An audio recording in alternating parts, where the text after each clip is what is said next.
চট্টগ্রাম বিশ্ববিদ্যালয়ে ভিএক্স এবং সিএফসি নামে ছাত্রলীগের দুই পক্ষের বিরোধ দীর্ঘদিনের। দুপক্ষই সাবেক মেয়র ও চট্টগ্রাম নগর আওয়ামী লীগের সভাপতি এবিএম মহিউদ্দিন চৌধুরীর অনুসারী হলেও সম্প্রতি ভিএক্স মানছিল না মহিউদ্দিনের আদেশ নির্দেশ। তারা ক্যাম্পাস থেকে বিতাড়িত করে সিএফসিকে।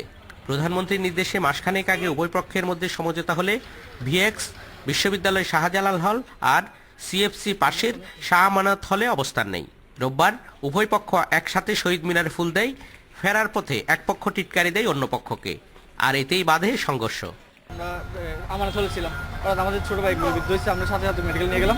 ছিল একটা মারা গেছে, সে চট্টগ্রাম বিশ্ববিদ্যালয়ে প্রথম বর্ষের ছাত্র ময়নাতদন্ত শেষে তার আত্মীয় স্বজনের কাছে আমরা তার লাশ হস্তান্তর করে দেব। নিহত তাপসের মরদেহ দেখতে হাসপাতালে এসে মহিউদ্দিন চৌধুরী বললেন, এটি স্বার্থন্বেষী মহলের চক্রান্ত। শিক্ষা প্রতিষ্ঠানে অপকর্ম করে আমাদের সন্তানদেরকে ধ্বংস করার জন্য চক্রান্তে নেমেছে। এই চক্রান্তের বিরুদ্ধে অবশ্যই সোচ্চার হতে হবে। ছাত্রলীগের দুই পক্ষের বিরোধের কারণে হতাহতের ঘটনার কথা স্বীকার করে বিশ্ববিদ্যালয় প্রশাসন বলছে, এজন্য এগিয়ে আসতে হবে রাজনীতিবিদদের। সংগঠনগুলোর মধ্যে বিরোধ, সেগুলো রাজনৈতিকভাবে মীমাংসা করতে হয়। এখন রাজনৈতিক নেতারাও এ ব্যাপারে উদ্যোগ নেন, তারপরেও কেন থামে না সেটা তো আসলে রহস্যজনক। ছাত্রলীগের অভ্যন্তরীণ কোন্দলে চট্টগ্রাম বিশ্ববিদ্যালয় ক্যাম্পাসে বারবার সংঘর্ষ আর প্রাণহানির ঘটনা ভাবিয়ে তুলেছে অভিভাবক শিক্ষার্থীদের।